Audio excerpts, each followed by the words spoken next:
lui dis juste bravo, c'est tout.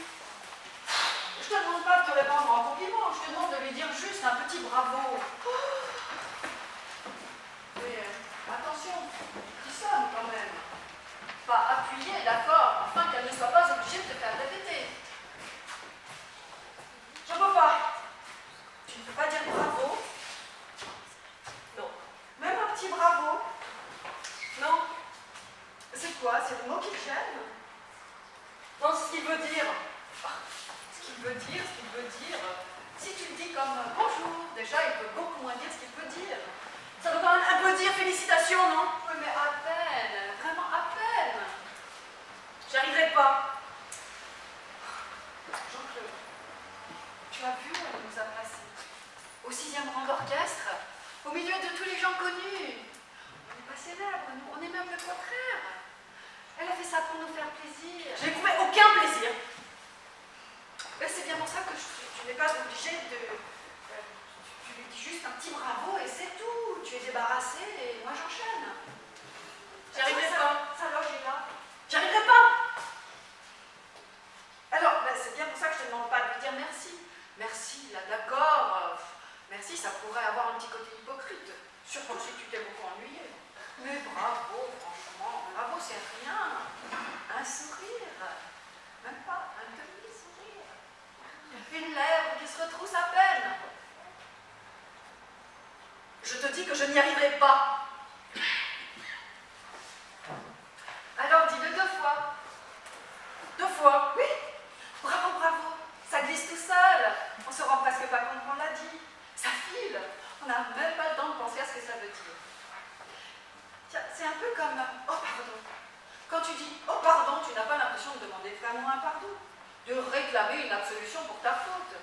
Et pourtant, le type sur qui tu viens de reverser ta bière, tu as envie de t'égorger. En t'entendant dire « oh pardon », ça pèse aussitôt. Comprenant que ce n'est pas un goujat qui lui a taché de sa veste, mais un homme bien élevé. Et il le devient à son tour, en te répondant « je vous en prie ». Phrase dont lui non plus ne saisit pas le sens, parce que sinon l'idée de se courber main jointe devant toi en priant lui ôterait toute envie de la prononcer. Et pourtant, il l'a dite. Et vous vous séparez, sans insulte ni guerre, prouvant que 10 000 ans de civilisation n'ont pas été vains, puisqu'ils ont réussi à remplacer chez l'homme le réflexe de l'égorgement par celui de la courtoisie. Et c'est pour ça, Jean-Claude, que j'aimerais que tu dises un petit bravo à Simone. Pour qu'elle ne pense pas que mon mari a échappé à la civilisation. Est-ce que tu comprends? Mais qu'est-ce qui te prend, parler comme ça sans t'arrêter? On vient d'entendre ta sœur pendant presque 3h30 parler. J'ai cru mourir. Toi maintenant tu t'y mets? C'est une sorte de fou. C'est contagieux ou quoi? Tu dois continuer, dis-le-moi tout de suite. Parce que je te préviens, avec toi ce sera pas comme avec Simone. Je sors, je fous le camp de ce théâtre et je ne reviens pas. Tu m'entends, Louise? Je ne reviens plus. Jamais. Je suis à bout. Tout ça parce que je te demande d'être poli avec ta belle-sœur. Parce qu'elle a été, elle, sur scène. Parce que c'est de l'art, c'est poli. Parce que ça rime, c'est poli. Parce que c'est classique, c'est poli. C'est ça? Tu n'es quand même pas en train de m'expliquer que Racine est mal élevé. Ta sœur m'a torturée pendant toute la soirée, Louise. Tu m'entends? Torturée. Tu exagères, elle n'était pas tout le temps sur scène. Il n'était pas, c'était pire. Ah bon? Pourquoi? Parce que j'avais peur qu'elle revienne. Tu es au courant, j'espère, qu'au Japon, la grandeur suprême pour le samouraï blessé à mort, c'est de dire bravo à son adversaire. C'est un exemple. Je hais le Japon. Dommage. Un peu d'Extrême-Orient aurait pu m'aider à quoi? À mieux comprendre, à mieux te comprendre. En oubliant 2 petites minutes ta tête d'occidentale butée. Oui, ne va pas trop loin, je t'ai prévenu, je suis à bout. Parce que figure-toi, le samouraï blessé à mort, quand il dit bravo à son adversaire, ce n'est pas pour le féliciter, c'est pour l'humilier. Ah, bon, ouais, bien sûr, c'est la vengeance suprême. Ton sabre a meurtri mon corps, mais mon âme est intacte. Et elle te dit bravo, bravo, voilà la vraie vérité. Bravo. Parce qu'en disant bravo à son bourreau, c'est à lui-même qu'il se dit bravo. Bravo. Maintenant, si toi, tu refuses de te dire bravo en disant bravo à Simone, c'est ton affaire. Un homme qui n'a pas hurlé pendant cette représentation ne peut pas se dire bravo, Louise. Quand je pense que j'ai supporté ce supplice sans rien dire, comme un lâche, sans broncher, pendant très exactement 223 minutes et 17 secondes. Ah ouais, ça j'ai vu. Tu l'as regardé, ta montre. Tout le temps. À un moment donné, j'ai compris qu'elle s'était arrêtée. Pendant la longue tirade avec le barbu, le mari, ça n'en finissait plus. Je me suis dit, la garce, elle nous tient. 800 personnes devant elle, coincées dans le fauteuil. Elle nous a bloqué les aiguilles pour que ça dure plus longtemps. Je sais pas comment j'ai tenu. Je sais pas. N'exagère pas, tu n'es pas mort. Non, c'est vrai. Tu sais pourquoi? Parce que je me suis mise à répéter un mot. Un seul mot. Un mot magique. Entracte. Entracte. C'est jamais venu. Jamais. 5 actes. Sans une seconde d'interruption. Tu appelles ça la civilisation?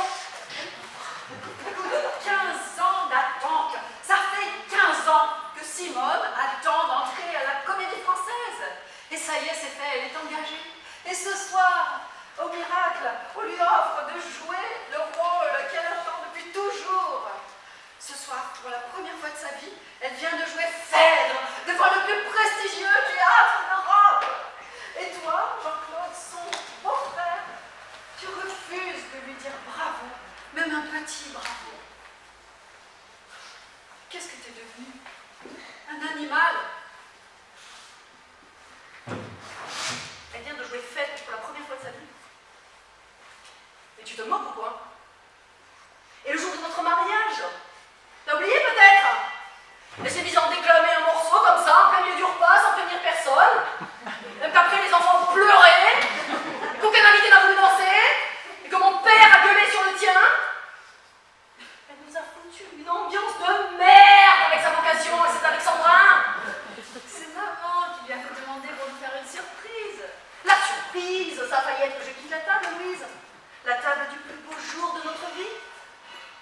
Il fallait que je t'aime pour rester comme ça, immobile pendant 20 minutes, le couteau planté dans le gigot. Oh, quand hystérique, beugler sa poésie en se caressant les seins. Et 20 ans après, elle remet ça, et l'intégrale en plus. Et tu voudrais que tu laisses bravo à cette grosse vache. Oh, Jean-Claude! Quoi, Jean-Claude? Elle a pris 20 kilos, Simone, vrai ou faux? Mais c'est humain, c'est l'attente.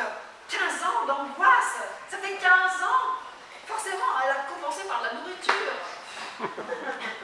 Mais franchement, c'est pas ça qui compte. Quand on est habillé en toge, ça compte quand même un petit peu.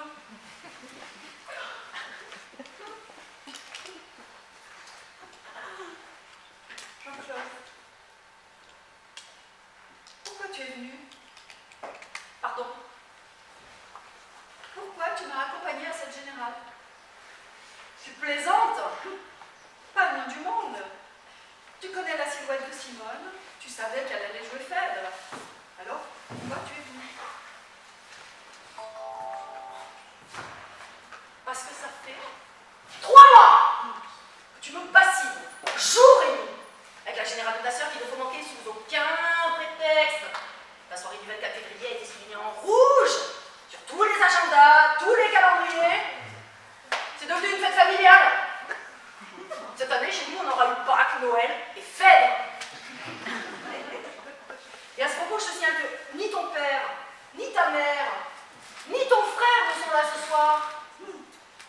Elle n'avait que 2 places pour la première. Pourquoi c'est tombé sur nous? Pourquoi?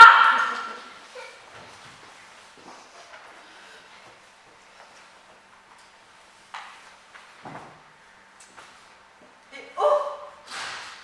Hein? Oh! Est-ce que tu peux lui dire juste oh? Je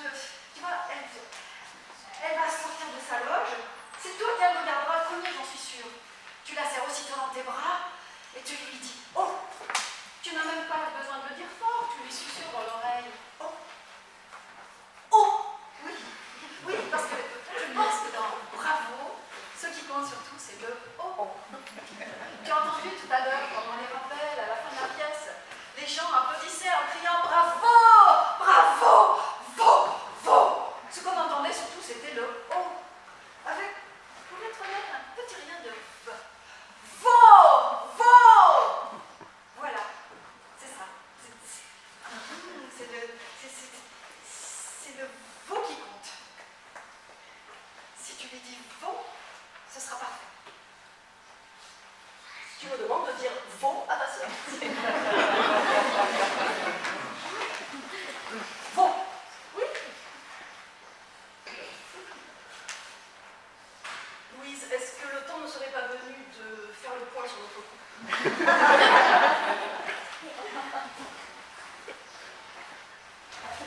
J'étais sûre. La fuite, la tangente, l'esquive.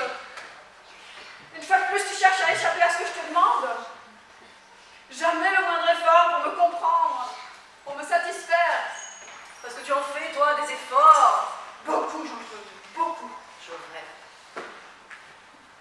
Je te signale par exemple que je viens de te proposer d'enlever 75% du mot bravo après m'avoir fourgué 4h30 de ta sœur, 3h30. Et l'heure on est en train de passer à piétiner dans sa loge à contour du beurre. Cela, tu ne vas quand même pas compter de la même façon Simone d'enfer et Simone sous sa douche. Mais c'est toi que je compte en ce moment, Louise. Toi qui m'exaspères autant qu'elle sur scène, qui t'additionne à ta sœur, j'ai la double ration. Je réalise que dans un cas, vous êtes les mêmes, aussi assommantes l'une que l'autre. Détrompe-toi, Jean-Claude. Je suis très loin d'être comme Simone, très loin. Parce que moi, dis-toi bien que si un jour, un jeune homme aux cheveux bouclés, les mollets sanglés par des lanières de cuir, traversait un jour ma vie, je file avec lui illico, sans me retourner, sans hésiter. Je pars avec Hippolyte, à Skiathos, à Mykonos, à Skopenos, où il voudra. Et je te plante là, toi et ton cerveau de Sélacanthe.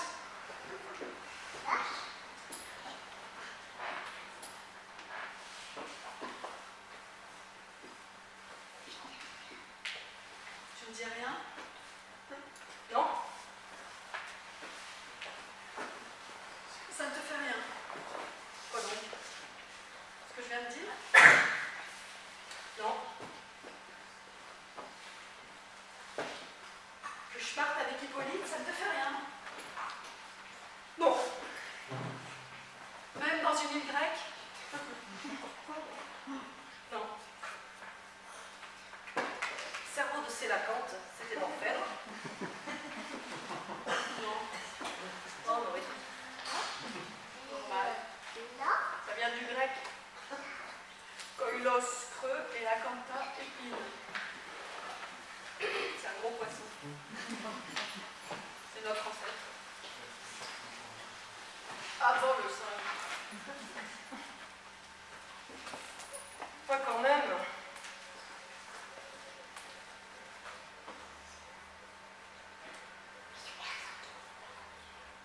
Pardonne-moi. Je pensais pas ce que je disais.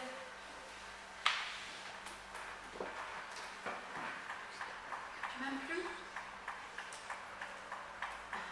Et tu me le dis à la Comédie Française?